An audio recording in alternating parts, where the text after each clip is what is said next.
All right. Well, welcome everybody. Thank you for taking the time to be here today. My name is Joe Lee, and I'm one of the academic advisors here in the College of Agricultural and Environmental Sciences. And with me is Haley Hill, another advisor in our office. We'll introduce ourselves in just a moment, but thank you for taking the time to be here today.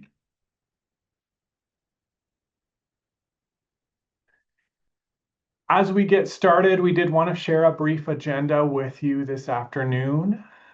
We will take some time, introduce ourselves, do a little bit of a warm up, talk a little bit about what exploratory means and what that looks like. We want to take some time to look at how we can build community here on campus and how that's going to help you during your first year in this transition to UC Davis. We'll talk about advising resources, degree requirements, and really primarily help you as you get started with first quarter scheduling for the upcoming fall quarter.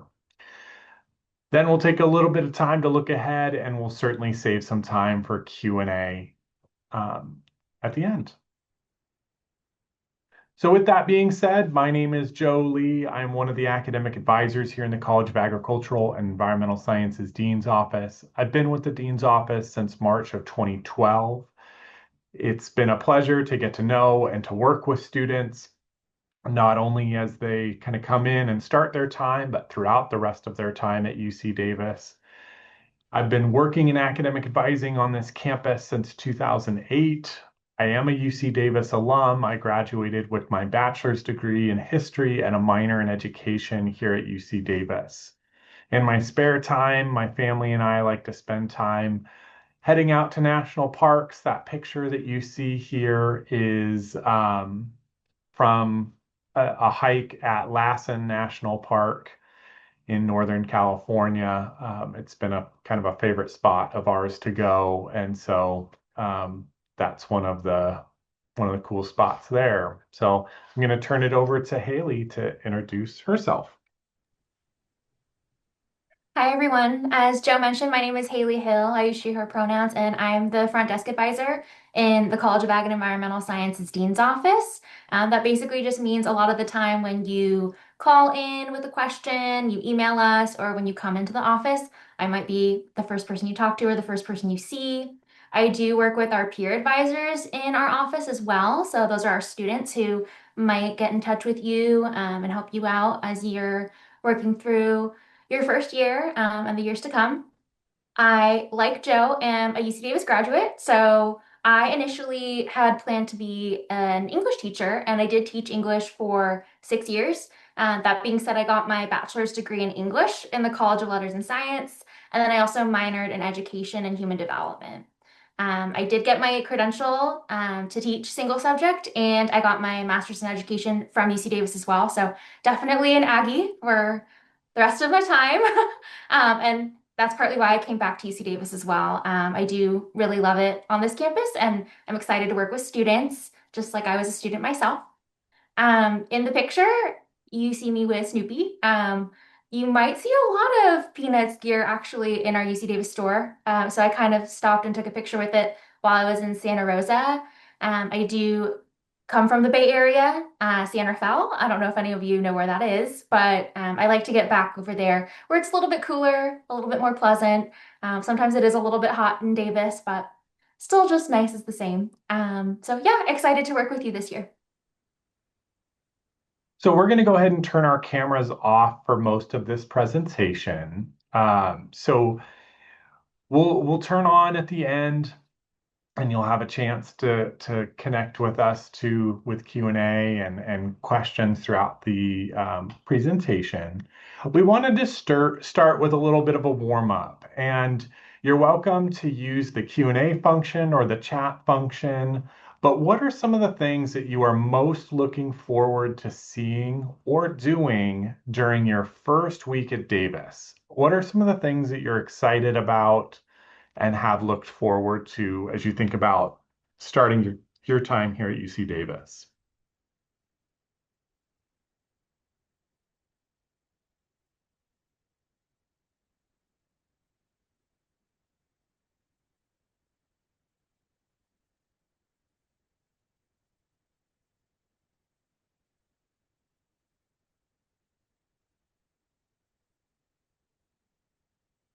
couple of the things that really tend to jump out, meeting new people. Yep, that's a new one. Um, I want to meet the cows at UC Davis, but more importantly, I want to meet as many people as possible. Um, there's a lot of great opportunities to connect with both people and livestock here at UC Davis. We do have a dairy that's literally right in the middle of campus, so you do have the option to check out what's happening over there. Lots of great things. Connecting with students in a variety of different ways. We're going to talk more about that in a little bit. Some other students are excited to just kind of be out on their own, kind of get to know a new town, new city, getting to know the campus and other opportunities. Yep, that's another big one. Lots of experiences available here at UC Davis, lots of ways to get in connection with folks. So that's really a great thing um, to do as well. One of the things that we really like to encourage students to think about as they start to consider their transition to UC Davis is that there's a lot of different things happening all at once. You're getting used to not only a new academic environment or a new kind of exploration of your interests, but you're also meeting new people, maybe getting to know a new town, a new area. So we really like to encourage students to think about a lot of the different ways to get involved and connect here on our campus. So thank you for indulging us in that. And so we first wanted to start and talk a little bit about students and kind of undeclared exploratory. For a lot of different students, undeclared or exploratory can mean many different things. For some students, they might not know what they want to study yet, and they just are kind of excited to start college, but they really have no idea of what they want to study. For some students, they could be in a situation where I'm interested in the environmental sciences, but I'm not quite sure what I want to study in the environmental sciences. So I want to take time to explore those interests. For some students, they might not quite know where they want to go with career goals, or maybe they're interested in many different things. And for other students, you might even find yourself in a situation where you selected undeclared exploratory when you applied to UC Davis, but in that time since November of last year, you have started thinking about a specific direction and now already have an idea of the direction you want to pursue. Wherever you fall on that spectrum, there are plenty of other students who are undeclared exploratory that share that same perspective. You are by no means behind. You are not in any way kind of trying to catch up to other students. Even those students that come in declared specific majors may think through a lot of these different ideas and questions as they explore their different interests and options. For us as advisors, we are here to support and guide you through that exploration. So as you continue and move forward during your time here at Davis, just know above all else that your advising support resources are here to help you navigate that and help you take that one step at a time. But undeclared exploratory is a great way to start at your university, start at UC Davis, considering all the options that are available to you. So now we're going to kind of shift and talk about building community. So I'll turn it over to Haley to talk through some of that. Thanks, Joe. Yeah, so I think Joe mentioned earlier that one thing that we really like to encourage all students to do, whether they are incoming exploratory students or any incoming students who maybe already know their major, we encourage everybody to really try to find a way that makes sense for them to find where they fit in at UC Davis and to build community. It's not just important for you to focus on your academics, though, of course, that's part of the college experience. Being out on your own and getting to explore new things and new opportunities is another part of college. And several of you already mentioned that you're very interested in doing that. So we have a few ways up on our screen that you can think about if you're wanting to find other people who have similar interests to you, or if you want to explore different activities, even different spaces on campus that help it feel a little bit more like a home away from home, or maybe a second home for you.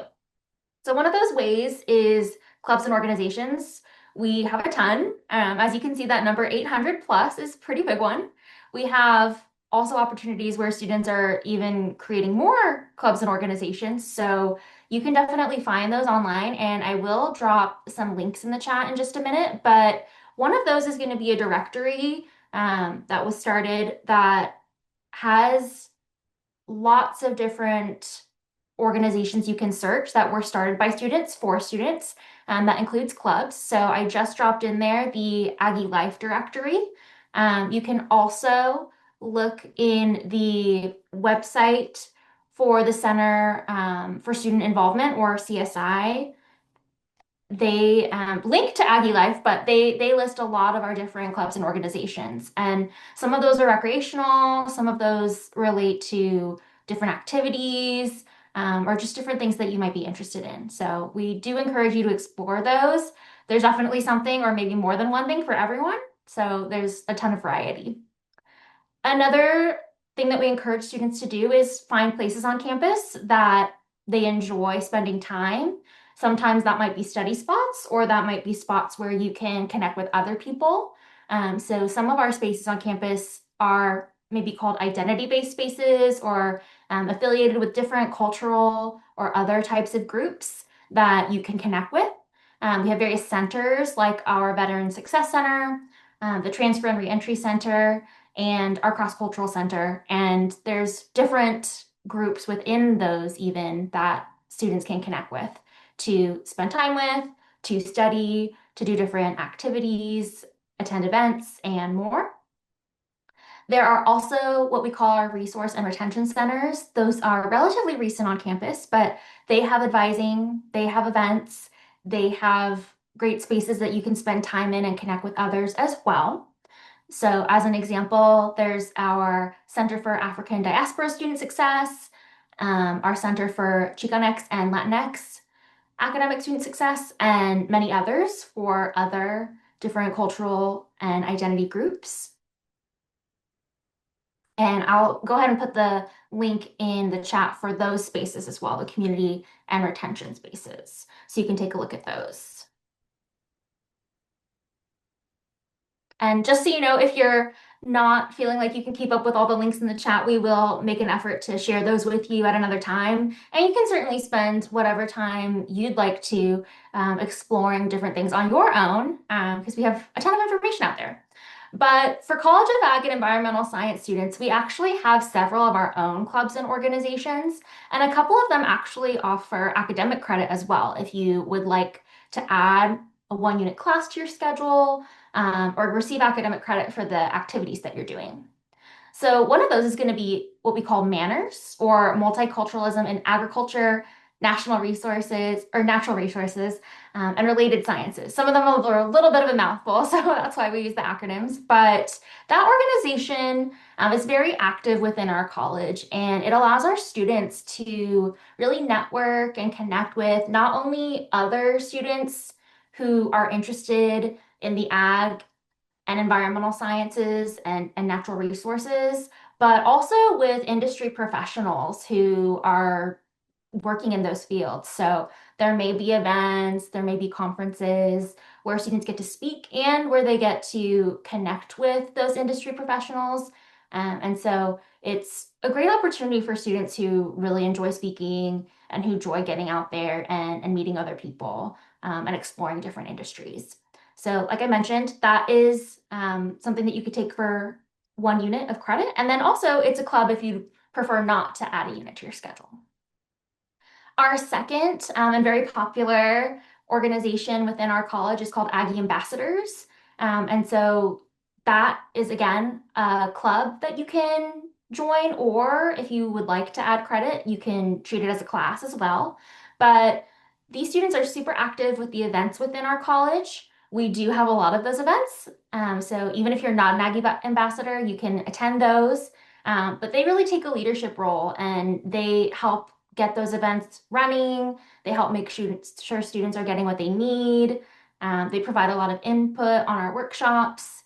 And it's really great experience if you like putting on events and if you like coordinating projects. A third organization within our college is called Aggie Jumpstart. Some of you might have heard of that as well. But this is a great organization that students can take advantage of. Many times we have students who are coming to college and they don't necessarily have a lot of knowledge about how things work. And this allows you the opportunity to connect with specialized advisors for Aggie Jumpstart in our office, and then also peer mentors who can share their experience and who can help make that college experience maybe a little less daunting, a little less intimidating, and kind of just assist with navigating it. So the application, I believe, is going to be due on June 28th. So that's coming up really quickly. But I will go ahead and share those different organizations in the chat that I just mentioned. Manners will eventually have a course registration number you can use. There are those available for Aggie ambassadors already. So I will put those in the chat and then I'll include that deadline for Aggie Jumpstart. And I think we're going to move on to some advising resources next. So I'll hand it back to Joe. Thank you, Haley. So yeah, we're going to talk a little bit about advising resources and the structure of academic advising here at UC Davis. So as you begin your journey here at UC Davis, there's dedicated professionals in different departments and different spaces that are here to support you in your academic and educational journey here at UC Davis. As we start with respect to your academic advising, the UAP or undergraduate academic programs, College of Ag Dean's Office, that's your kind of starting home base, if you will. We are here to support you, here to guide you, here to help you navigate all the things that will start and kind of help you move forward here at UC Davis. With respect to academic advising, generally speaking, there's a handful of different types of advisors that you will experience. When you declare a major, there are staff advisors within each academic department that help serve you and advise you on major specific things. You will always have the dean's office advising available to help you with college and university requirements. There are also faculty advisors in each academic department, and these are great resources to get to know opportunities within individual departments, internships, research, job experiences, but also help you understand connections between your curriculum and career pathways. They are also kind of a go-to resource when you start wanting to learn more in depth about options within the major and why students might want to study certain subjects or pathways as they consider grad school or post-graduation options. So your faculty advisors are going to be critical resources in that. Additionally, there are going to be peer advisors that are located in all sorts of offices. Peer advisors are current undergraduate students that can provide a great opportunity for you to get a student perspective, not only on requirements and curriculum, but also looking at how students can engage with different resources or different tips and tricks that other students have found helpful. So we want students to start thinking of this advising resource as this broader network of support.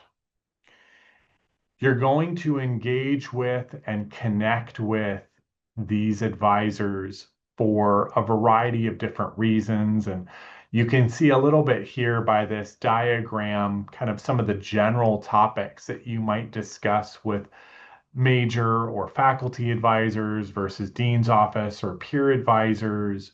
But really, I think the key for you to understand and to kind of walk away with at this point is this understanding of how all these advisors are designed to support you, work with you, and guide you. So as you move forward here at Davis, we want you to just be curious, get to know these people, get to understand where to find these resources. That's going to be a key part. And we're going to share our contact information at the end of this slide for you to get to know that a little bit more. So this is what your network of support looks like from an advising research perspective, or excuse me, advising support perspective as you get started here at Davis.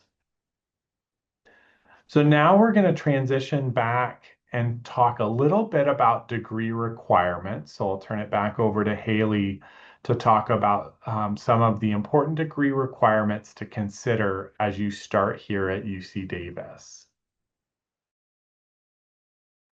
Thanks, Joe. So we do have several degree requirements that you will need to complete in order to get your undergraduate degree. Joe mentioned the different advising resources you can take advantage of on campus to discuss your degree requirements. And so this first set is really what you would come in to the dean's office to talk about. And they are going to be your university requirements, which all students must complete for their degree, college requirements specific to College of Ag and Environmental Sciences if you continue to remain in our college when you declare a major. And then your general education requirements, which again are also requirements that all students at UC Davis need to complete. So for your university requirements, we'll talk a little bit more about this first one, but the entry-level writing requirement is one of them. And it's definitely something that you want to prioritize in your first year at UC Davis. So in a couple of slides from now, we will give you some details about that. There's also your American History and Institutions, or AHI requirement.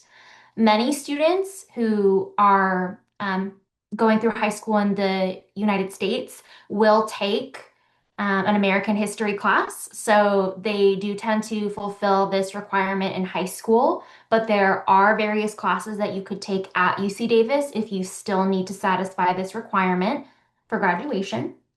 If you are a student who has a scholarship, usually our campus scholarships require a minimum GPA of 2.0 for your UC GPA. And then if you are any student on campus, regardless of your college, you do need to make sure that of your final 45 units, you are taking at least 35 of those at UC Davis. The reason why we say that is because sometimes students choose to end their academic career with other programs, possibly study abroad, or sometimes they'd like to finish up with community college classes. So you do just want to make sure in the future that you talk to us about that so that you're meeting your residence requirement. Next set of requirements that we tend to talk to students about in the dean's office would be English composition. That's coming up a couple slides from now as well. Each college does have its own English composition requirement, so there might be a little bit of variety. If you talk to friends on campus and they're in a different college, they might have different courses to complete, but it is something that will be a requirement for you related to writing classes on campus. Every student at UC Davis that's in our college, in the College of Ag and Environmental Sciences, needs to complete 180 units minimum to graduate. And then for upper division units, we do require 54 units, and that would be classes that are numbered 100 to 199, and you'll be taking those later on in your career at UC Davis. Lastly, general education requirements. Those will be something you talk to us about quite frequently and that you'll be getting some more information about. But those are broken into two primary categories, which are your core literacies and then your topical breadth. So we like to see you and we like to check on your progress with those. We like to help recommend classes or discuss classes with you that can fulfill those requirements. And our peer advisors are super helpful too in helping you track your progress, recommending classes that they've taken. and making sure that you are on track to complete your general education by the time you're done with your degree. Joe also mentioned that a big portion of advising on campus that will be important for you to take advantage of is major advising. Currently, we're your major advisor since you are undeclared exploratory, and we really want to work with you to help figure out your goals and what major seems right for you, or maybe combination of majors. Eventually, when you do declare a major, you will work with a major advisor, and you are going to want to and need to make sure that you're planning your courses so that you can meet those requirements. So all students have to declare a major. Some who have a major coming in already might end up changing, but by the time they want to graduate, they should have set the major that they are trying to pursue, and they should have met possibly a GPA requirement, prerequisite courses to enter the major, preparatory classes that help set them up for those in-depth, deep dive classes into the subject matter. And then, any potential electives. Sometimes there's restricted electives, but each major is going to have basically its own set of requirements for you to complete. So definitely talking to your intended major advisor early, and then looking at department websites is really helpful for figuring out what those requirements are going to be.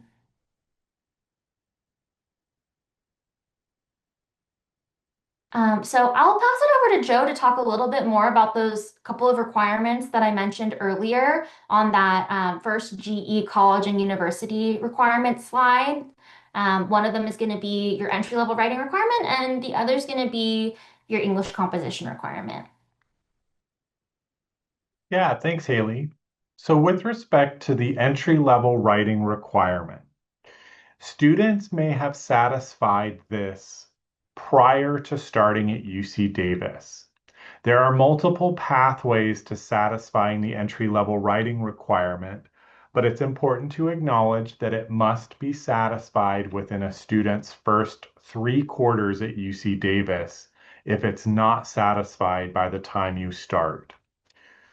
So here at UC Davis, there are different pathways that you can satisfy the entry-level writing requirement. And one of the kind of common pathways that we tend to see are prior to starting at UC Davis include AP or IB English credit that students may have received qualifying scores here at, or excuse me, prior to starting at UC Davis. And so they could have a standardized test score of a 30 or better on the ACT English Language Arts, or a 680 or better on the SAT Evidence-Based Reading and Writing. And so AP of a 3, 4, or a 5 on either AP English exam, or for IB, a 5 or above on the higher level English, a 6 or above on the standard level English. Students may also have transferable coursework that satisfies the entry-level writing requirement. Many students have participated or completed dual enrollment credit prior to starting here at UC Davis, and some of that credit could also have satisfied the entry-level writing requirement before you start at Davis. The other pathway that you should have received information after going through Aggie 101 and the Canvas modules is through what's called the Writing Placement Survey. Students can take a writing placement survey one time as they start here at UC Davis, and if they place into Path 4, then they've satisfied their entry-level writing requirement.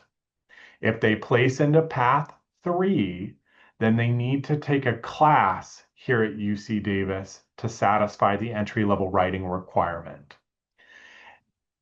So for students who need to satisfy the entry-level writing requirement, who don't have it satisfied when they start their classes in fall, we encourage them to prioritize enrollment in one of the qualifying classes.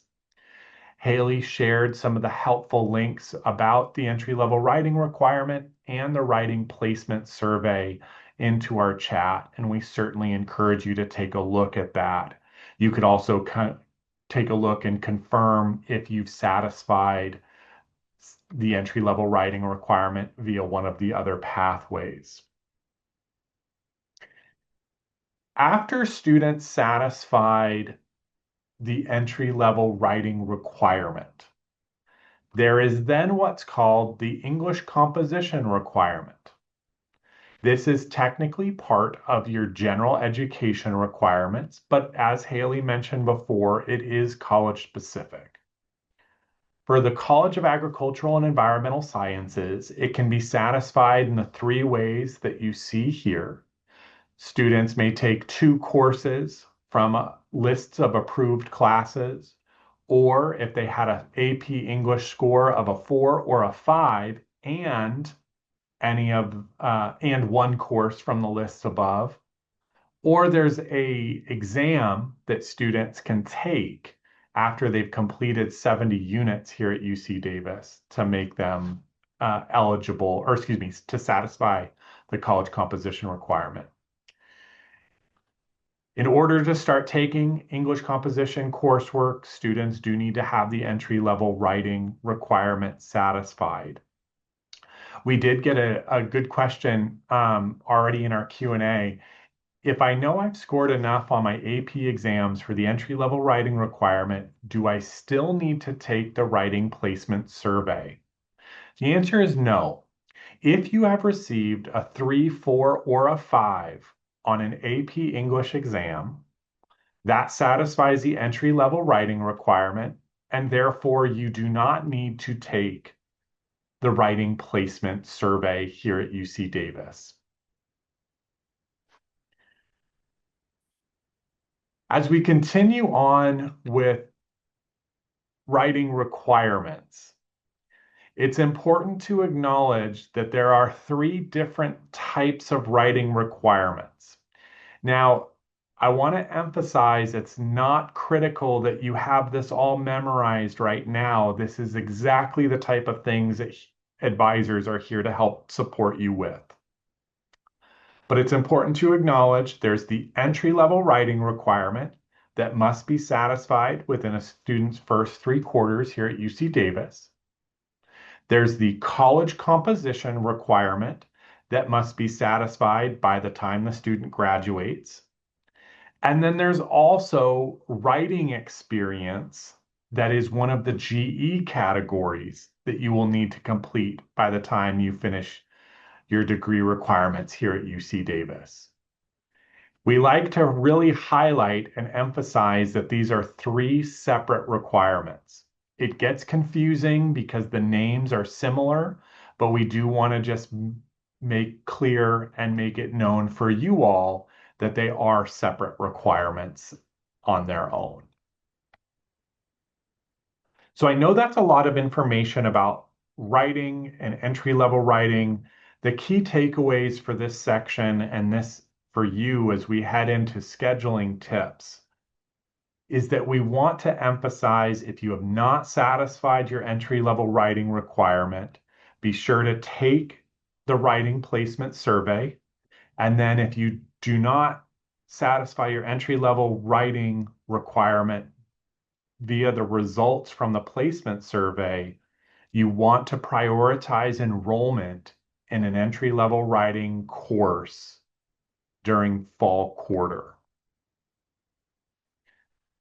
So as we head into scheduling tips, I'm going to turn it back over to Haley to talk a little bit more about the scheduling tips that we have for your first quarter scheduling here. Thanks, Joe. So we've given you a few things to think about, of course, and as Joe mentioned, this is definitely not anything that we expect you to memorize. And as you're working on your schedule and getting to know the different tools, the different terminology at UC Davis, advisors are definitely here to help you with all of the questions that you have. So if a lot of questions are coming up now, or you're just kind of processing and you find you have questions later, this is not the only opportunity for you to get recommendations from us. We're definitely here to partner with you and want to continue helping you as you work on your schedule for this first quarter, and then even when you work on your schedule in future quarters. So, some of these tips might seem familiar if you've already completed all or part of your Aggie Advising Canvas modules, but we're going to go over a couple of the more critical tips that we have for you as you're starting to get closer to that time of planning your schedule and eventually registering for your fall classes. So, one tip that we like to emphasize, particularly in a student's first quarter on campus, is enrolling in 12 to 15 units. We really talk about unit load because in your first quarter, there's a lot that you're managing. You are away from home, possibly for the first time. You're getting to know a new campus, a new way of managing your academics, and you're getting to know lots of new people and maybe exploring fun activities, exploring different types of classes. So it can be a lot and it can be overwhelming initially. So setting yourself up for success can be just taking a look at how many units you're taking and what's going to be manageable for you. We do want to note, and you will hear several times from us and from other advisors, that a minimum of 12 units is going to be needed for you to reach full-time status. And full-time status is important if you are going to be living in student housing. Full-time status is going to be important if you receive financial aid or scholarships. And it's going to be important for something else called minimum progress, which you'll hear a lot more about as we go on and as you speak with advisors. But essentially, you're going to want to be making progress each quarter that you're at UC Davis, and keeping an eye on your unit count can help you make sure that you're doing that appropriately. We also recommend that students starting out in their freshman or sophomore level standing begin with lower division classes. And so those are going to be your classes numbered 1 to 99.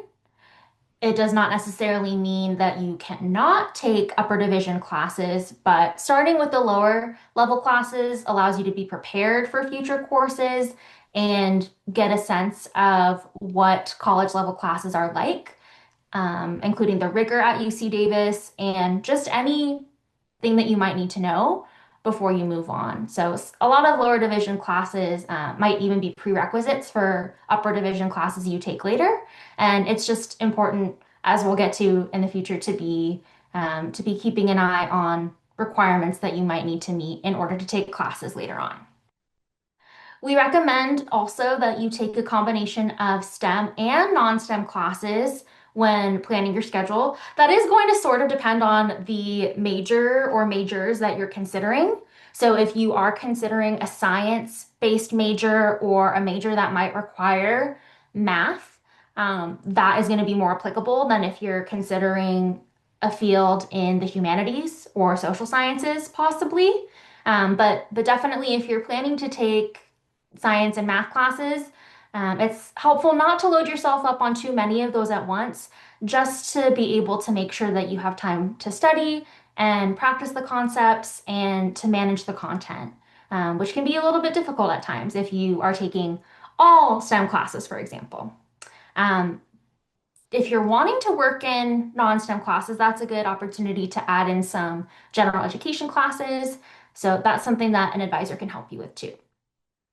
I mentioned just a little bit ago that prerequisites are important to consider when you are selecting classes.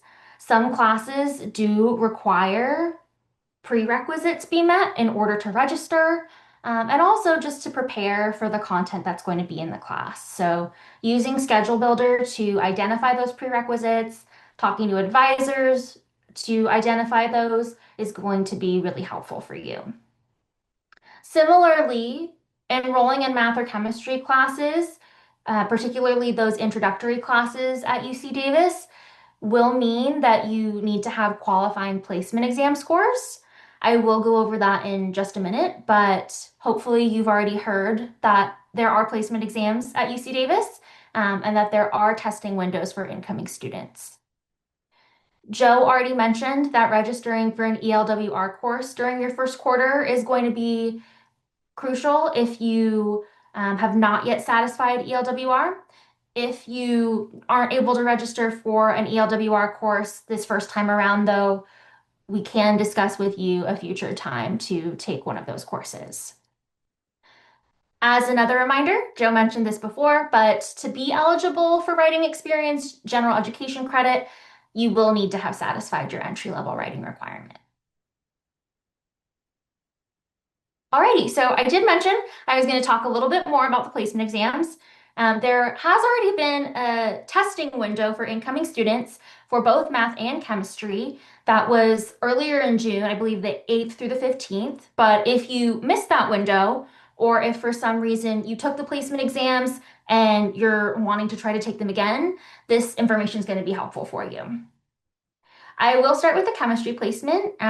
Chemistry 2A is pretty common among students in the majors within our college. For some, they do take 4A, but students will need to earn a qualifying score to get into these classes. Initially, if you don't have a placement score, you will be able to register in Schedule Builder for the class, but in order to stay enrolled in the class, you will have to have that score, or the chemistry department will eventually check your enrollment and administratively drop you from the course. Before that happens, they will remind you via email to take the chemistry placement exam, and they will provide instructions for registering so that you can ensure you earn a qualifying score. If you took the exam already, I mentioned there is an opportunity to take the exam again. So that will be offered in September.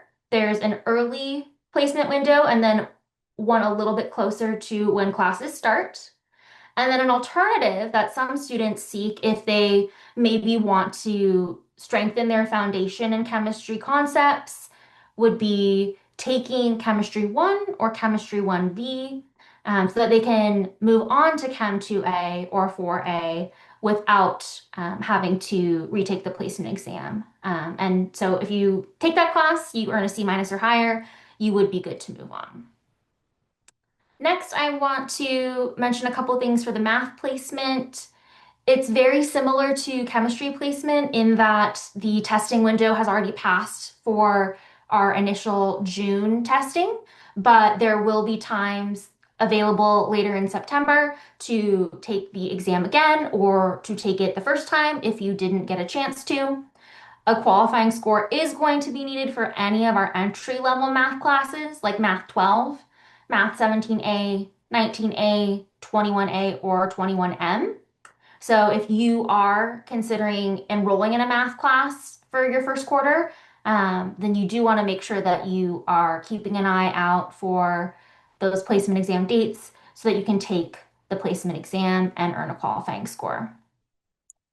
As with the chemistry placement, if you enroll in a math class that requires a placement exam score to remain enrolled, you will be dropped from the class by the math department if you don't meet that score or if for some reason you haven't taken the exam.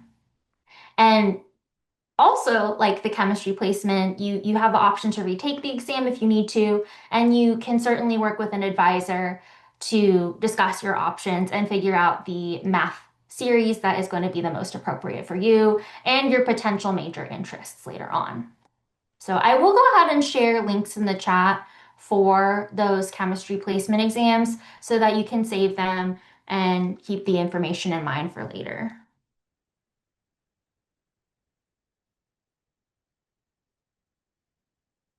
Alrighty, so another scheduling tip we have for you is to consider classes like our career discovery groups. These types of classes are a good way to explore different opportunities on campus, different resources, and also different majors. And they are one unit. So career discovery groups in particular are great for students who are in our Undeclared Exploratory program. They are offered fall, winter, and spring. And so the content kind of builds on itself over time, and you will have the opportunity, as I mentioned, to get a sense of different majors, different interests or goals that you might have. different resources that are on campus. And then as you go into winter and spring, you'll get opportunities to build a resume and to write a cover letter and start meeting with different professionals in various industries and networking with them. So it's a great program that a lot of students like to take advantage of in their fall, winter, and spring. And the first class for fall is going to be called SAS 6A, or Positioning Yourself for Success at UC Davis and Beyond. It will be graded with pass, no pass grading, and there will be information on our Career Discovery Group's website very soon. I will put that website in the chat. Currently, it's showing winter scheduling information for our winter section from last year, but they do have new dates and times and new sections for career discovery groups.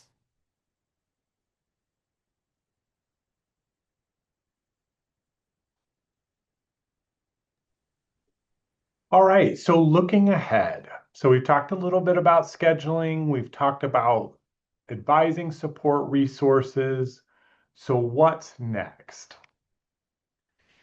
As we look at this summer, we want to encourage students to attend one of our upcoming first quarter scheduling sessions. These support sessions will allow you to meet one-on-one with one of the academic advisors here in the College of Ag Dean's office, where you can talk more specifically about some of the classes and options for scheduling for your first quarter. As Haley mentioned, we do want you to be mindful of all applicable placement options, writing, chemistry, math. Now, some of you might not be planning on pursuing a major that requires chemistry or math, so those wouldn't be needed if you don't plan on taking those classes at UC Davis. That being said, your interests can vary and include a lot of different options. So, meeting with one of our advisors during one of those scheduling sessions. We will also be providing advising appointments in mid-June before Pass 1 registration takes place. For first year students, your Pass 1 or registration time will begin on July 30th or 31st. You should be receiving information about that or see information about that in your schedule builder. All that information and learning about those different systems is available in the Canvas modules as well as the Aggie 101. So if you have not yet done those, done your Canvas modules and Aggie 101, we highly, highly, highly encourage you to get that taken care of before you meet with us to talk about scheduling. Haley shared the registration calendar into chat. And then as we go ahead into later in summer, there is Aggie orientation that takes place as you move in during your welcome week time in mid-September. Our office and our support is available all summer long. So as questions arise throughout any of these points, we certainly encourage you to follow up with questions. Speaking of which, that brings us to the end of our structured time. So we're going to turn my camera back on here. Were there any questions that you all had? If so, you're welcome to share those in the Q&A function. We'd be happy to answer any questions that you might have.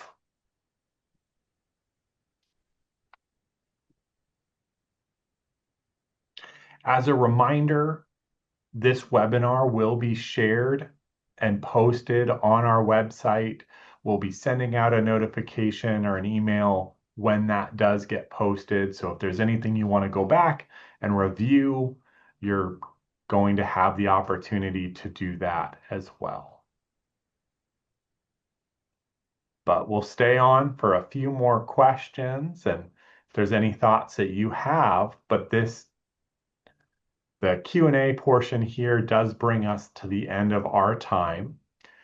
I do want to also share or highlight, excuse me, the contact information that you see on this slide here, our college website, our advising email. Haley is the point person who responds to most of those messages. We have our general telephone number and our location here on campus.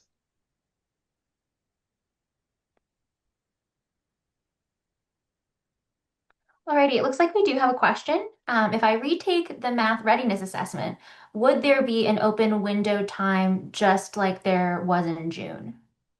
Yes, there will be. That's an excellent question. Students are eligible to retake both the chemistry and the math placement exam. They can retake them.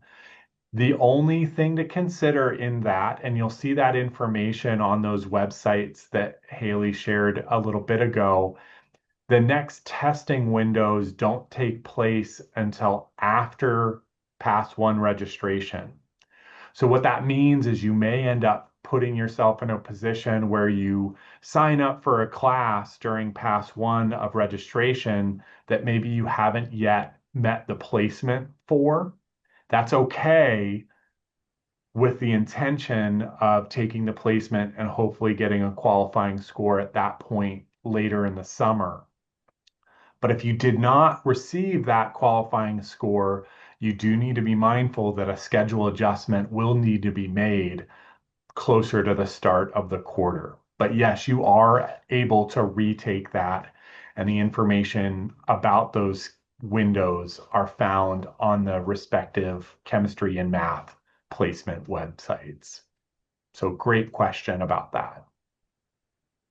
I don't know if the fall testing windows are available yet for the math placement exam. I checked a little bit earlier and it looked like maybe the summer session windows for our summer session students are on there. So do keep an eye out. They will update the fall times later. They should be though same as the windows that are already on the chemistry website. Those times tend to be lined up and tend to be those windows in September. We do have another question. Would you recommend signing up for the courses without the placement exams or waiting until the next quarter and taking other classes for the first quarter?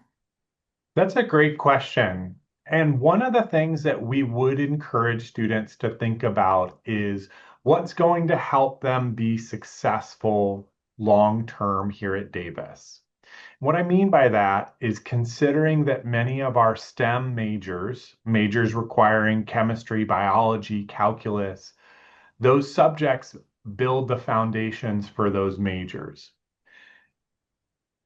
It is okay to maybe wait a quarter, but if you start waiting longer than that, that could ultimately create a little bit longer time to degree. So if you end up choosing a major that requires chemistry, but don't start chemistry until maybe even your second year at UC Davis, you have to take Gen Chem before you can take OChem, and you have to take OChem before you can take a lot of the maybe junior year level classes that students tend to take. So we don't encourage students to wait very long in terms of starting it. Chem 2A is only offered in fall and winter quarter. It's not offered in the spring. So we do encourage students to be mindful of that. I think that it would be okay for a student to wait to start chemistry until winter quarter. Many of our students may choose to elect to take the Chem 1 class that Haley had brought up before. That helps students kind of review all the chemistry concepts and prepare them for Chem 2A to start in winter. Chem 1 does not require a placement exam score, and so students can just start with Chem 1. For math, you could wait a quarter to start calculus. That would be okay. So I think it really depends on kind of your goals and interests. And I think these are great topics to talk one-on-one with an advisor about as we kind of review your placement scores and maybe talk through your comfortability and familiarity with the subjects. For chemistry, for example, many high school students in the state of California take chemistry in their sophomore year and may not take additional chemistry until now. And that's quite a gap. And so sometimes students want that refresher and want to reconsider some of those foundational pieces to help them be successful moving forward. It looks like we have another question. Yeah. If I placed myself into path three, but passed AP language and composition with a four, do I still fulfill ELWR requirements? The answer to that is yes, you will. If you satisfy the entry-level writing requirement with a qualifying AP English exam score, even if you placed into Path 3, but you have a score of a 3, 4, or a 5 on AP English exam, that does satisfy your entry-level writing requirement.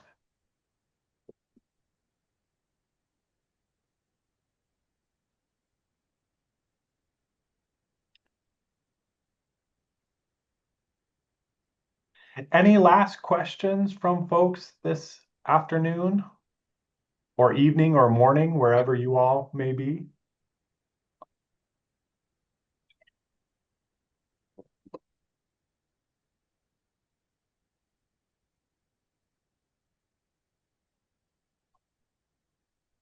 Well, with that, we will thank you all for taking the time to log in today to hear from Haley and I. We hope that this gives you a great starting point and welcome from the college. We're so excited to get a chance to know you and to meet you and to work with you.